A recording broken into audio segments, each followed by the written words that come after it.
Hello बच्चों, कैसे हैं आप सब। मैं आशा करता हूं आप सभी हमेशा की तरह बढ़िया होंगे और मजे में होंगे। तो एक बार फिर से मैं गुमनाम सर और आप सभी का बहुत बहुत स्वागत है आपके अपने प्रिय चैनल मिस्टर गुमनाम सर में, जहां पर आपको क्लास 10 के लिए कंप्लीट साइंस और 11th और 12th के लिए केमिस्ट्री सिखाई जाती है। तो बेटा आज क्लास 11 का केमिस्ट्री का चैप्टर नंबर 1 चल रहा है, रसायन विज्ञान की कुछ मूल अवधारणाएं, और इसका वीडियो नंबर है 3। वीडियो नंबर 3 है। अगर आप हमारे चैनल पर पहली बार आए हैं तो बेटा इसके 2 वीडियो जाकर देख लेना, और अगर आप चाहते हो कि ना पीछे के 2 वीडियो भी देखना इसी वीडियो से, तो देखो ये वीडियो भी बहुत ही फायदेमंद होने वाला है।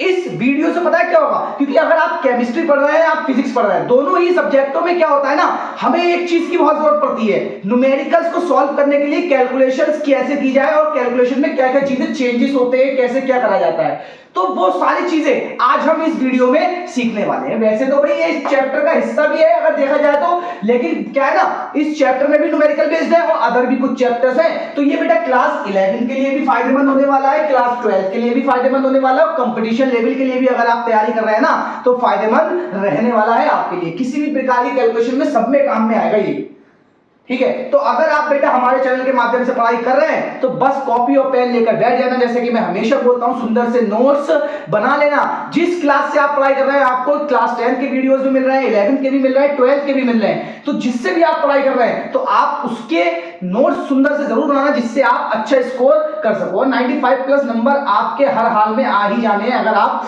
मेरे चैनल के थ्रू अच्छे से चीजों में सीखते हो, तैयारी करते हो। क्योंकि मैं क्या करता हूं, मैंने कभी ये नहीं बोला यार कि मैं तुम्हें थ्योरी दे दूंगा काम चल जाएगा। मैं हमेशा चीजों क्या करता हूं, सिखाता हूं, चाहे वीडियो कितना ही लंबा क्यों ना हो जाए, मैं सिखाने की पूरी कोशिश करता हूं। तो देखो बेटा आज का हमारा क्या है, सबसे पहले हमें सीखना है मानक पूर्व लगन। ये क्या होते हैं, मानक पूर्व लगन क्या होते हैं। जैसे कि देखो, जैसे 10 की घात 1 है तो 10 की घात 1 के लिए क्या, डेका।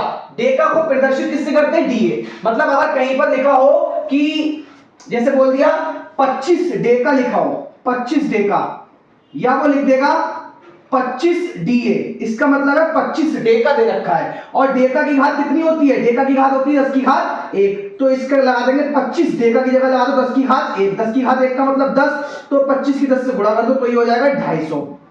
इस तरीके से क्या होता है ना, संख्याओं में चेंजेस होते हैं। अब ये डेका का है, सेकंड क्या है, 10 की घात 2। 10 की घात 2 कब लगाते हैं, जब हेक्टो होता है, और हेक्टो किससे लिखते हैं, एच से लिखते हैं। 10 की घात 3 कब लगाते हैं, जब यूनिट किलोग्राम में हो, और उसके लिए क्या लगाते हैं, के फॉर किलोग्राम। जैसे कि भाई बोला 1 किलोग्राम सेब दे दो, तो 1 किलो बराबर कितना होता है, 1000 ग्राम, तो उसके लिए क्या लगाते हैं 10 की घात 3, ठीक है। और 10 की घात 6 के लिए मेगा लगाएंगे, इसे कैपिटल एम से लिखते हैं। 10 की घात 9 के लिए गीगा लगाएंगे, इसे जी से लिखते हैं। 10 की घात 12 के लिए टेरा लगाएंगे, इसे टी से लिखते हैं। 15 के लिए पेंटा लगाएंगे, इसे पी से लिखते हैं। 18 के लिए एक्सा लगाते हैं, इसे ई से लिखते हैं। और 21 के लिए बेटा जेटा लगाते हैं, जिसे जेड से लिखते हैं। और 24 के लिए लगाते हैं आपका योटा, जिसे वाई से लिखते हैं। देखो ये तो वो वाली घातें हैं जो प्लस की फॉर्म में, भाई प्लस की फॉर्म में, मतलब इनमें तो सिंपल सी गुणा करवा के, जैसे मैंने यहां पर डेका का करवाया, आप डेका की जगह 25 के साथ किसी को भी रख लीजिए, उसकी घात से उसकी गुणा करवाइए तो आपका मान आ जाएगा। इस तरीके से ये तो होगा बेटा प्लस वाले यूनिट्स। इसमें पता है मेन कौन सा है, आपके काम में ही डेका आ जाता है, और किलो आ जाएगा, मेगा आ जाएगा, गीगा आ जाएगा, टेरा आ जाएगा, ठीक है। बस ये इसमें ये 5 आपको अच्छे से पता होना चाहिए अगर आप फिजिक्स और केमिस्ट्री पढ़ रहे हैं तो, 11, 12 या कंपटीशन लेवल सब में ये 5 मोस्टली रिपीट होने वाले, पूछे जाने वाले, या इनके थ्रू न्यूमेरिकल सॉल्व किए जाते हैं, बहुत ही काम में आते हैं। अब हम आते हैं माइनस वाली घातों पर। तो देखो माइनस वालों में मानक पूर्व लगन कैसे लिखे जाते हैं, भाई 10 की घात -1 तो उसको बोलते हैं डेसी। अच्छा क्या याद रखना, डेसी को किससे लिखा जाएगा, स्मॉल डी से, ठीक है। और इस तरीके से 10 की घात -2 सेंटी, जिसे सी से लिखते हैं। 10 की घात -3 मिली, स्मॉल एम। 10 की घात -6 माइक्रो। 9 के लिए नैनो, 12 के लिए पिको, -15 के लिए फेम्टो, और 18 के लिए एटो, और 21 के लिए जेप्टो, और 22 के लिए योक्टो, ठीक है। और ये इनके प्रतीक लिखा गए। अब इसमें पता है आपके लिए मेन काम के कौन से जो आपके काम में आएंगे, भाई एक तो आपका डेसी बहुत काम में आएगा, एक सेंटी, एक मिली, एक माइक्रो भी पूछ लेता है। माइक्रो में जो ये एम लिखा है ना, ये एम नहीं है, ये होता है म्यू। एक नैनो भी काम का है, पिको भी काम का है, बस ये 5 काम के हैं। 5 उधर से और 5 उधर से, ये 10 मान आपको याद होने चाहिए जिससे आप न्यूमेरिकल्स को सॉल्व करते समय इजीली चेंजेस कर सके। ठीक है बेटा, तो मैं पहले साइड हो जाता हूं, आप पहले इसे देख लो, फिर आपको आगे लेकर चलते हैं। आज का वीडियो बहुत ही मजेदार होने वाला है, खाली इन घातों को या मानक लेवल लिखकर नहीं छोड़ने वाले। आज मैं आपको कि जोड़ भाग का क्या रूल होता है, घटाने का क्या रूल होता है,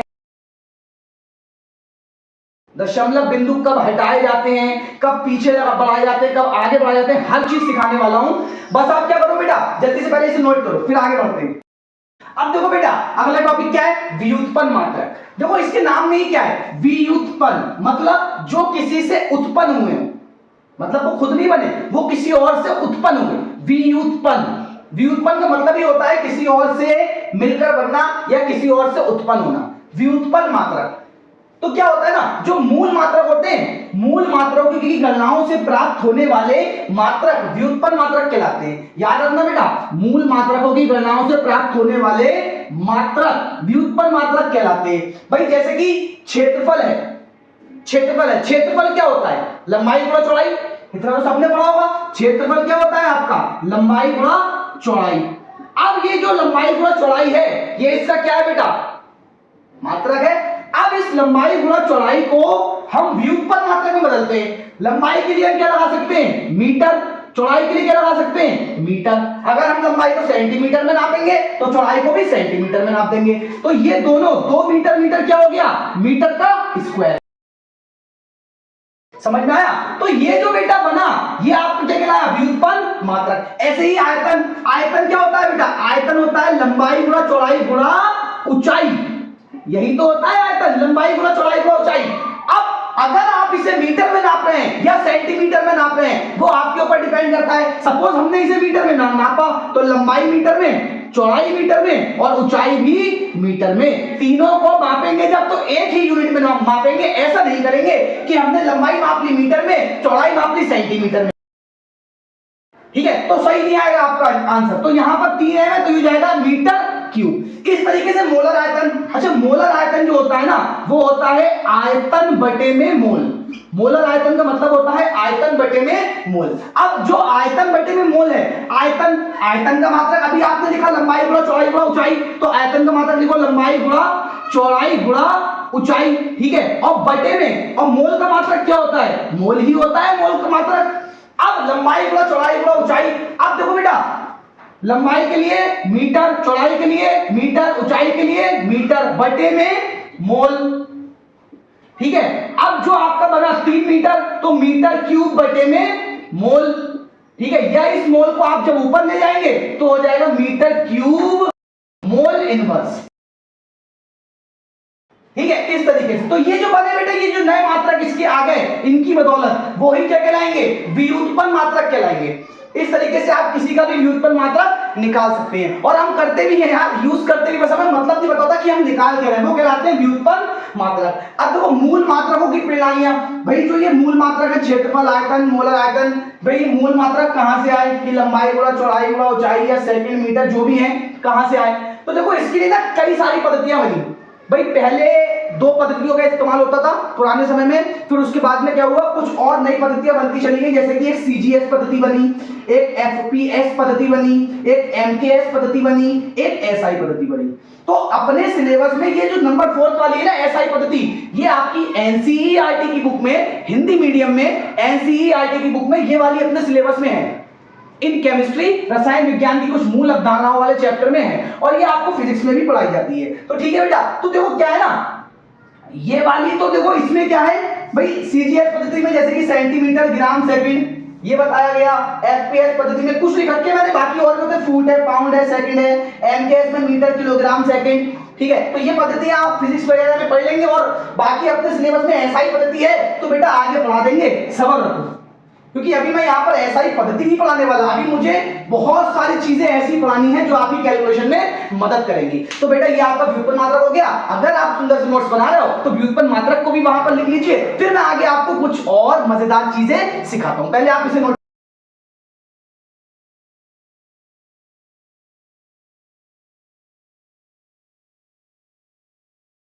देखो बेटा अगला क्या है अपना वैज्ञानिक संकेतन। देखो वैज्ञानिक संकेतन क्या होते हैं, किसी संख्या को उसकी निकटतम 10 की घात के रूप में लिखना वैज्ञानिक संकेतन कहलाता है।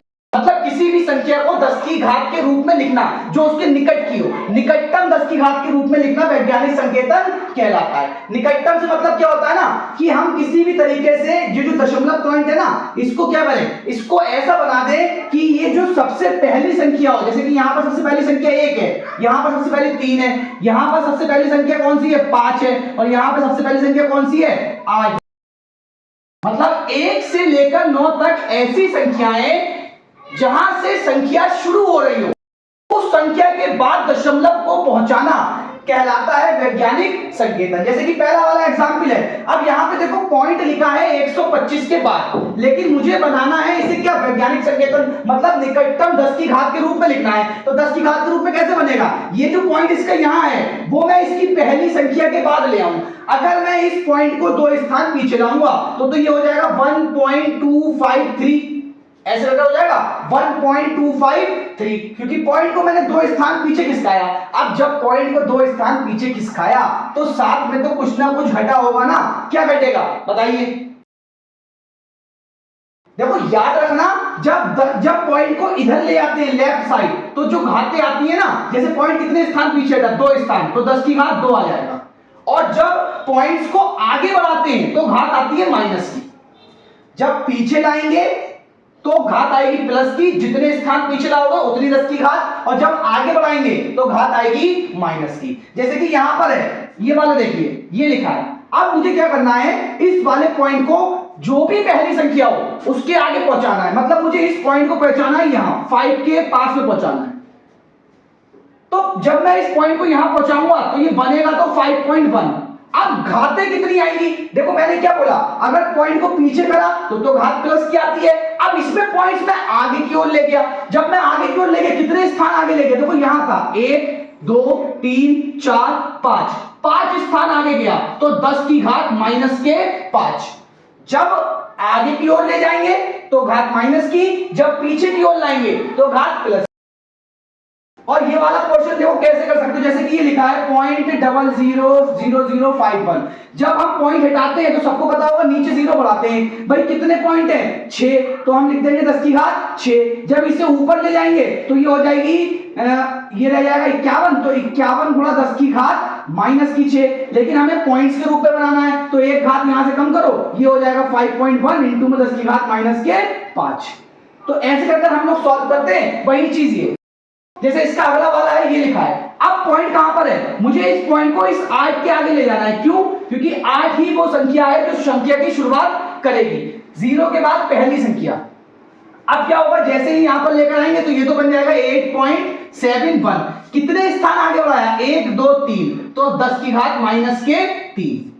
बहुत ही आसान कर देंगी ये चीजें आपकी कैलकुलेशन को, बिल्कुल मक्खन हो जाएगी कैलकुलेशन। और जितनी भी प्रॉब्लम का सामना करते हो ना सब खत्म हो जाएंगी सिर्फ इस एक वीडियो की वजह से। अब जैसे ये वाला है, अब आपसे कोई कहे इसका वैज्ञानिक संकेतन बनाओ, तो जरा अपनी बुद्धि पे थोड़ा सा जोर डालो और सोचो सर ने क्या कहा था। सर ने ये कहा था कि पॉइंट को किसी भी तरीके से ऐसा एडजस्ट करते हैं कि जहां से संख्या शुरू हो रही हो उसके पहले अंक के बाद पॉइंट आ जाए, और फिर जो बचे उसे घातों के रूप में लिखते हैं, वही कहलाता है वैज्ञानिक संकेतन। तो यहां पर देखो पॉइंट तो ऑलरेडी पहली संख्या के बाद है, तो ना तो इसे आगे बढ़ाएंगे ना ही इसे पीछे करेंगे। तो इसका जो आंसर हो जाएगा ना वैज्ञानिक संकेतन, वो इतना ही रहेगा जितना ये पहले से है। अब जैसे कि ये नीचे मैंने एक क्वेश्चन लिख रखा है, निम्नलिखित वैज्ञानिक संकेतों को सामान्य रूप में लिखो। अब भाई हमने अभी सामान्य रूप से वैज्ञानिक संकेतन बनाए, क्वेश्चन इसका उल्टा है। जैसे कि देखो क्या हुआ, जैसे कि ये लिखा है 3.275 गुणा 10 की घात 3। अब मुझे क्या करना है, इसे सामान्य रूप में लिखना है, मतलब इस घात को खत्म करना है, मुझे इस घात को खत्म करना है। देखो 10 की घात 3 है, अगर सपोज मैंने क्या बताया था, अगर घात प्लस की होती है मतलब पॉइंट क्या करा है, पॉइंट पीछे की ओर आया था।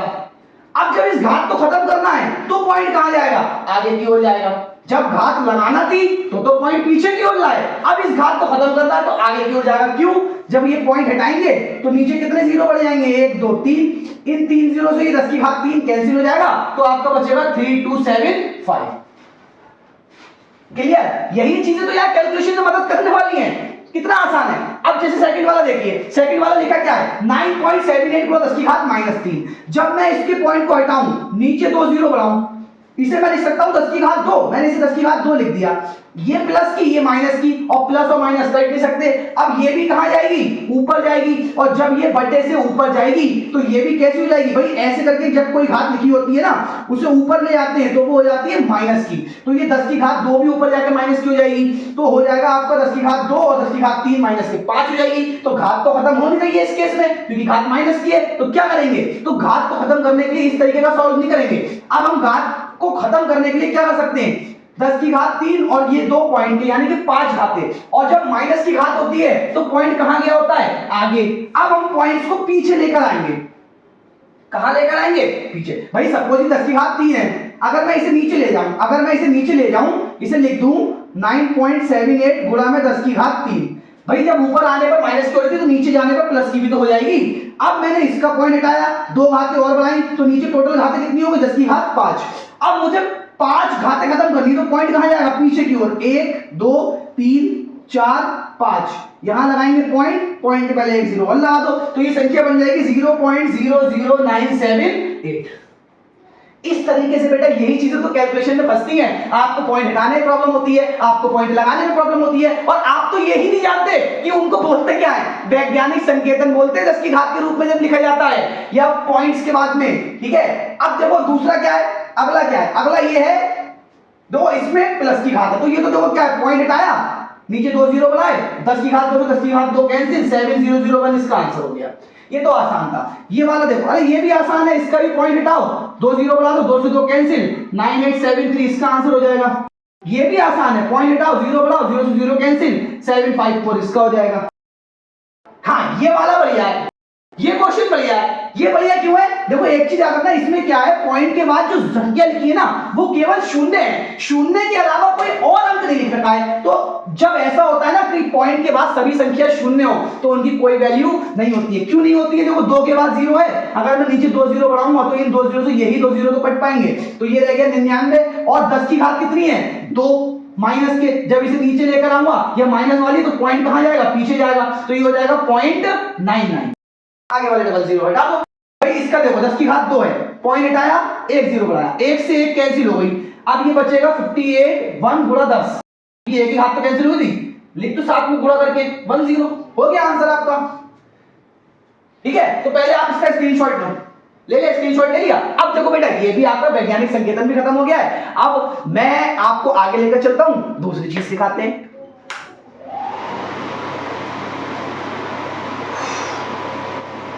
सिखाते दूसरी चीज सिखाते हैं आपको।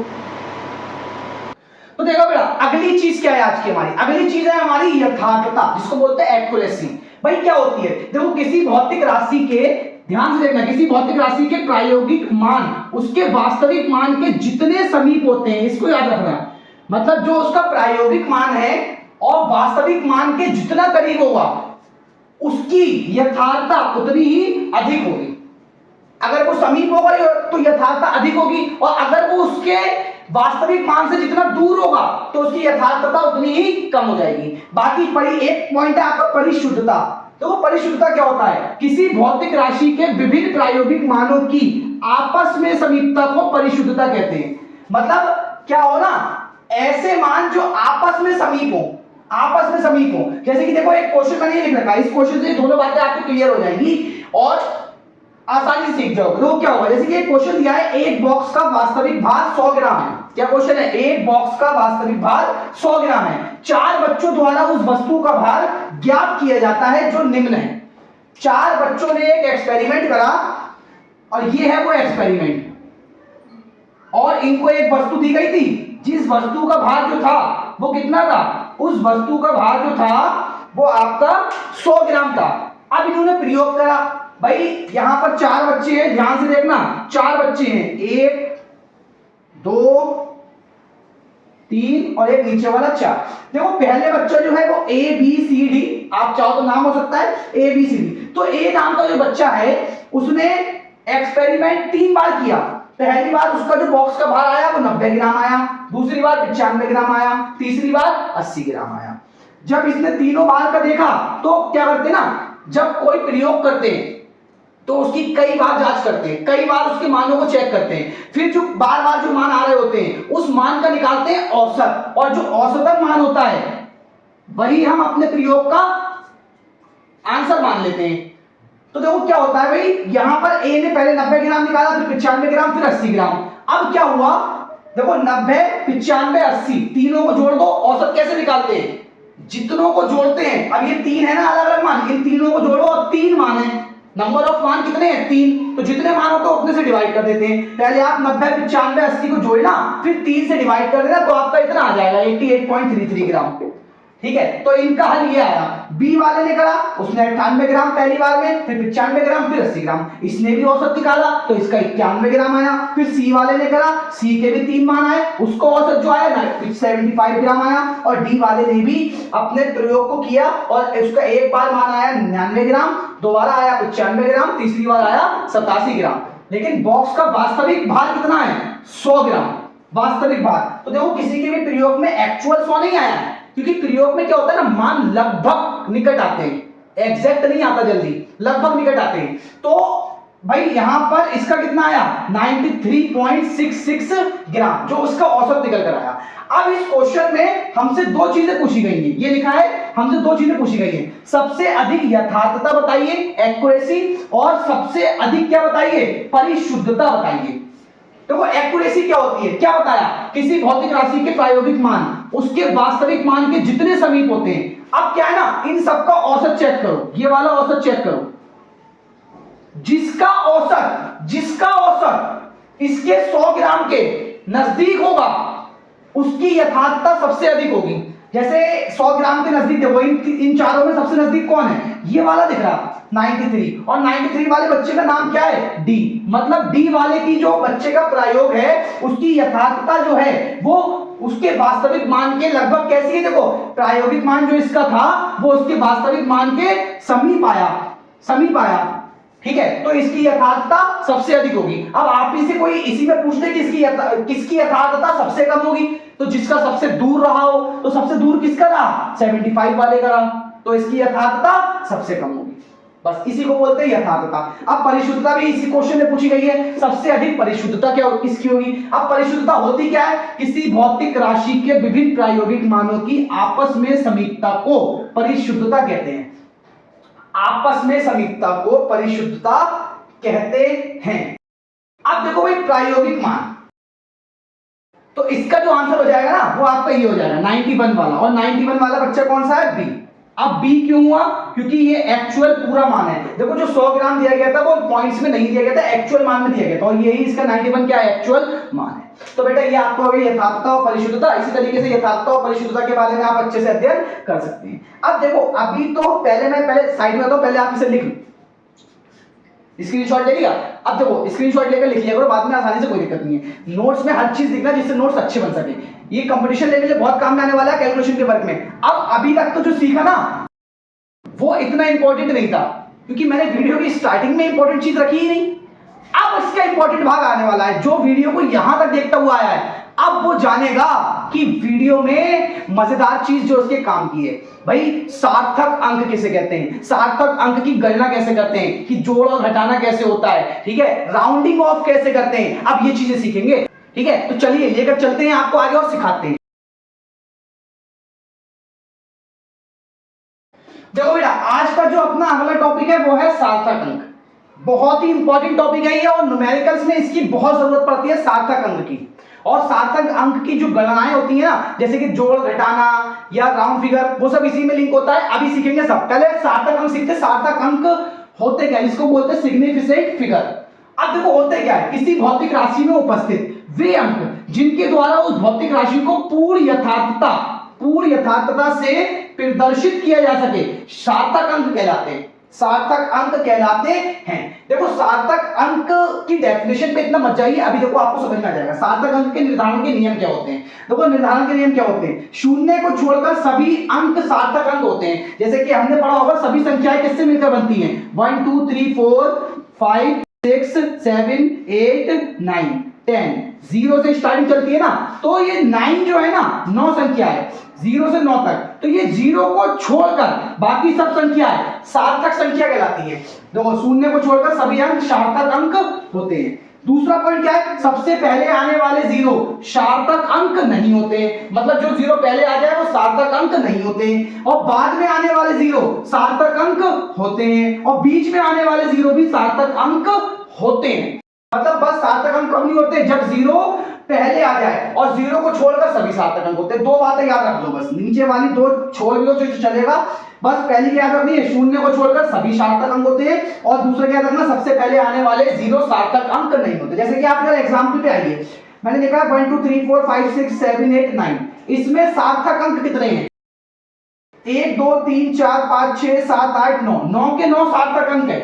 अगर कोई आपसे कहे इसमें सार्थक अंक कितने हैं, देखो इसके शुरू में पहले अंक तो इसमें है 6, तो आप 6 लिख दोगे, लेकिन ये 6 लिखना गलत है, इसमें सार्थक अंकों की संख्या पूछी गई है, टोटल संख्या नहीं पूछी गई है। तो देखो सार्थक अंक कितने हैं, शुरू के 0 को सार्थक अंक नहीं बोला जाता है, मतलब 3 बचे, तो इसमें सार्थक अंक 3 है। यही तो बताया था दूसरा पॉइंट, सबसे पहले आने वाले 0 सार्थक अंक नहीं होते हैं। अब बाद में देखो अगली संख्या क्या है, इसमें बाद में 0 है तो क्या इनको भी छोड़ दूं, नहीं, बाद में आने वाले 0 सार्थक अंक होते हैं, तो 1 2 3 4 5 6।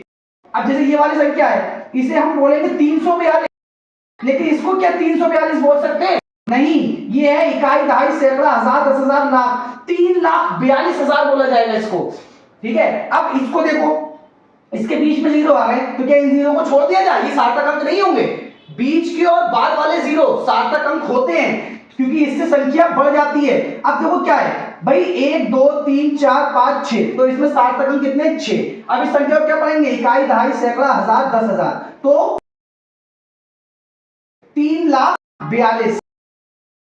ठीक है, अब जैसे ना इसके ऊपर एक क्वेश्चन पूछा गया है, निम्न में सार्थक अंकों की संख्या बताइए। एक ही क्वेश्चन है, जल्दी से खत्म करते हैं, फिर मैं इसको आपको जोड़े और घटाने के बीच जो भी बचे हुए नियम है वो बताता हूं। वीडियो काफी लंबा हो चुका है, और वीडियो लंबा जरूर है लेकिन नॉलेज बेस बहुत है यार, इसमें सीखने का बहुत है, और अगर आप इस वीडियो को कंप्लीट सीख लेते हो ना अच्छे से, तो कभी भी न्यूमेरिकल्स में आप गलती नहीं करने वाले। इसलिए तो मैंने ये बेस्ट वाला पार्ट लास्ट के लिए बचा के रखा था, क्योंकि जो भागने वाले होते हैं ना, जो रट्टा मार होते हैं, वो शुरू में वीडियो खोलते हैं, उन्हें शुरू में थ्योरी नहीं मिलती, वो वहीं से एग्जिट हो जाते हैं, तो उनके लिए तो वीडियो था ही नहीं। वीडियो उनके लिए है जो यहाँ पर सीखने आए हैं और अपना समय लगाकर सीखना चाहते हैं, जिसकी बदौलत वो अपने पढ़ाई के क्षेत्र में आगे महारत हासिल कर सके। ठीक है, न्यूमेरिकल्स में ही तो चैंपियन बनना या असल कलाकारी होती है। तो देखो क्या है, निम्न में सार्थक अंकों की संख्या बताइए। देखो बेटा 1 2 3 4 5, तो इसमें सार्थक अंक 5 है, इसमें सार्थक अंकों की संख्या बताइए। देखो पॉइंट टू से कुछ लेना देना नहीं होता, सार्थक अंक कितने हैं, 1 2 3 4 5, इसमें भी 5 है। इसमें देखो सार्थक अंक, शुरू वाले 0 सार्थक अंक नहीं होते हैं, तो इसमें सार्थक अंक है 2। इसमें देखो शुरू वाले 0 सार्थक अंक नहीं होते, लेकिन बाद वाले होते हैं, तो 8 और 2 0 3। इसमें देखो बाद वाले सार्थक अंक होते हैं 0, तो 1 2 3 4 5 6 7। इसमें देखो शुरू वाले 0 सार्थक अंक नहीं होते, तो इसमें सार्थक अंक केवल 1 है। देखो याद रखना, 10 की घात के रूप में चाहे माइनस में लिखा हो चाहे प्लस में लिखा हो, वो सार्थक अंक, माइनस वाली जो घात होती है वो सार्थक अंक नहीं मानी जाएगी। और ये इसमें सार्थक अंक कितने हैं, 2। अब अगर कोई संख्या ऐसी है जैसे पाई का मान है 22/7 होता है, तो अगर बटे में कोई संख्या दे दी जाए, तो जब हम इसे कैलकुलेट करते हैं वैसे तो इसका मान लगभग इतना आता है 3.14, लेकिन वो यहां पर खत्म नहीं होता, आगे चलता रहता है, तो इसके लिए सार्थक अंकों की संख्या होती है इन्फिनिट। इन्फिनिट क्यों लगाया, क्योंकि आप इसे कैलकुलेट करके देखना, ये लगातार चलता रहेगा चलता रहेगा चलता रहेगा, खत्म ही नहीं होता। ठीक है, तो ऐसी संख्या के लिए सार्थक अंकों की संख्या बोली जाती है इन्फिनिट। ये बेटा आपका सार्थक अंक का पोर्शन हो गया, और अभी बस सार्थक अंकों में जोड़ तथा घटाओ, और एक लास्ट टॉपिक, 2 टॉपिक आपके बचे, सार्थक अंकों में जोड़ तथा घटाओ का कैसे करा जाता है, और दशमलव में राउंड फिगर कैसे करा जाता है। बस 2 और है, फिर वीडियो को खत्म करते हैं। पहले आप इसे नोट कर लो, मैं साइड में हो जाता हूं।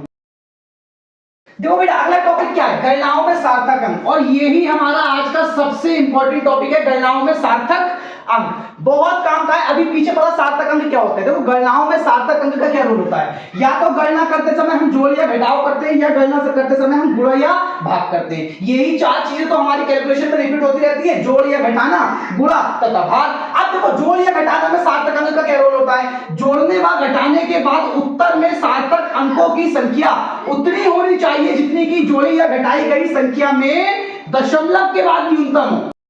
समझ रहे हो, दशमलव के बाद न्यूनतम। जैसे कि अभी मैंने देखो एक एग्जांपल तौर पे पहला और दूसरा, एक एग्जांपल में मैंने प्लस का एग्जांपल लिखा है, एक में घटाने का एग्जांपल लिखा है। पहले हम क्या करते हैं, हम इस चीज को जोड़ते हैं। जब हम जोड़ते हैं तो पहली संख्या है हमारी 55.5, दूसरी कितनी है 55.55, तीसरी कितनी है 55.555। देखो जोड़ते हो घटाते समय जब दशमलव वाली संख्याएं होती है तो दशमलव के नीचे दशमलव रखते हैं, उनके पहले जो उनके पीछे जो से वैसा ही लिख देते हैं। अगर आप चाहें तो इसे पूरा करने के लिए भाई यहां पर जीरो लगा सकते हो, उससे कोई फर्क नहीं पड़ता। अब देखो जब इसे जोड़ेंगे तो बेटा देखो 5 10 हासिल 1, 15 और 1 16 हासिल 1, 15 और 1 16, फिर हासिल 1, फिर 15 और 1 16। तो ये संख्या आई तो आंसर कितना आया 166.605। अब देखो उत्तर में सार्थक अंकों की संख्या कितनी होनी चाहिए, जितनी की घटाई गई संख्या में दशमलव के बाद न्यूनतम। अब यहां पे देखो दशमलव के बाद, इसमें दशमलव के बाद 1, इसमें दशमलव के बाद 2 संख्या और इसमें दशमलव के बाद 3 संख्या। अब इन तीनों में देखो न्यूनतम कौन है, देखो ये वाली सबसे कम है दशमलव के बाद, ये न्यूनतम नहीं है और ये भी न्यूनतम नहीं है। तो इसमें पॉइंट्स के बाद कितनी संख्या है 1। तो जब हम इन तीनों को जोड़कर लिखेंगे ना तो इसका इतना लंबा आंसर लिखने की बजाय क्या करेंगे, इसकी पॉइंट के बाद केवल एक संख्या तक ही लिखेंगे, पीछे वाली 2 संख्याएं हटा देंगे। ये इसका सही तरीका होता है जोड़ करने का। लिखने को तो आपने जोड़ा इस तरीके से होना ये चाहिए, लेकिन क्या करते हैं जो भी न्यूनतम संख्या होती है उसके मतलब पॉइंट्स के बाद की जिस संख्या में पॉइंट के बाद संख्याएं सबसे कम होती हैं उस संख्या के बराबर ही संख्या में पॉइंट के बाद आंसर निकालते हैं। भाई इसमें पॉइंट्स के बाद 1 था, इसमें 2 था, इसमें 3 संख्याएं थी, तो हमने देखा सबसे कम इसमें है, पॉइंट के बाद 1 संख्या। तो जब इन तीनों को जोड़ेंगे तो पॉइंट के बाद उसी संख्या, केवल पॉइंट के बाद एक ही संख्या निकालेंगे, चाहे वो जो भी आ रही हो, एक संख्या निकालेंगे, 2 और 3 तक नहीं जाएंगे, उसे छोड़ देंगे। ये इसका आंसर हो जाएगा। ठीक है, इस तरीके से घटाने में देखो जैसे कि ये भाई घटाने के लिए ये लिख रखा है 55.9 में से हमें घटाना है 5.32। मैंने बताया ना पॉइंट्स के नीचे पॉइंट रखेंगे, यहां पर जीरो अपने पास से लगा लेंगे, हासिल लेंगे 10 में से 2 गए 8 बचे, यहां रह गया 8, 8 में से 3 गए 5 बचे, पॉइंट का पॉइंट लगा दो और फिर तुम्हारा 0 और 5 का 5। तो जो आंसर आया वो आपका आया 50.58। लेकिन रूल क्या कहता है, देखो इसमें पॉइंट के बाद एक संख्या है, इसमें पॉइंट के बाद 2 संख्या है, तो न्यूनतम ये है, ये न्यूनतम नहीं है, इसमें पॉइंट के बाद कम संख्या। तो क्या करते हैं जब घटाते हैं या जोड़ते हैं तो पॉइंट के बाद जो न्यूनतम संख्या होती है आंसर में केवल उतनी ही संख्या लिखते हैं। मतलब इसका आंसर ये ना लिखकर इस 8 को हटा देंगे और ये इसका सही आंसर होगा। समझ में आया? हर बार आप सोचते सर पॉइंट के बाद एक संख्या निकालें, पॉइंट के बाद 2 संख्या निकालें, पॉइंट के बाद 3 संख्या निकालें, तो ये वही चीज तो है जो न्यूमेरिकल में परेशान करती चली आती है हमेशा। आज के बाद नहीं होगी परेशानी, खत्म आपकी सारी परेशानी, सारी परेशानियों का समाधान आपके कर दिया है। तो बेटा ये हो गया आपका जोड़ और घटाव का। अब बेटा फटाफट से गुणा और भाग का सीख लेते हैं। देखो गुणा और भाग में क्या होता है, गुणा या भाग के बाद उत्तर में सार्थक अंकों की संख्या उतनी होनी चाहिए जितनी की गणना की जाने वाली संख्याओं में से न्यूनतम हो। गणना की जाने वाली संख्याओं में से न्यूनतम हो, सार्थक अंकों की संख्या उतनी होनी चाहिए। देखो क्या है, जैसे कि मैंने ये देखो पहले एग्जांपल गुणा का है, गुणा में मैंने 3 संख्याओं की गुणा करवाई है। ठीक है, समझना इस चीज को, 3 संख्याओं की गुणा करवाई है, इसकी गुणा करने पर आपका आंसर ये आएगा। कितना लंबा सा आंसर है, देखो कितना लंबा सा आंसर है। अब हम क्या करेंगे, हम देखेंगे इसमें सार्थक अंक कितने हैं, इसमें सार्थक अंक है 4, इसमें सार्थक अंक कितने हैं 4, इसमें सार्थक अंक कितने हैं 3। तो सबसे न्यूनतम सार्थक अंक किसमें है, इसमें दशमलव के बाद देखते हैं, लेकिन गुणा और भाग में टोटल संख्या देखते हैं। तो इसमें सार्थक अंक कितने हैं 3 है, तो सबसे कम इसमें है, इसमें नहीं है कम, इसमें नहीं है कम, इसमें सबसे कम है।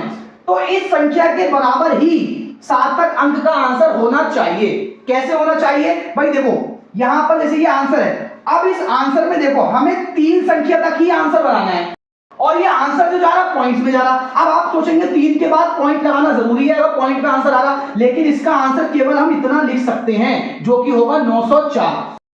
क्योंकि रूल ये कहता है सार्थक अंकों में जो संख्या गुणा, जितनी भी संख्याएं गुणा कर रही हैं आपस में, उसमें जो सबसे छोटी संख्या हो, जिसमें सार्थक अंक सबसे कम हो, इसमें सार्थक अंक 3 ही है, तो जो फाइनल आंसर आएगा ना, वो चाहे वो 30 संख्याओं का आता हो या 300 संख्याओं का आता हो या 3 लाख संख्याओं का आता हो, उससे फर्क नहीं पड़ता।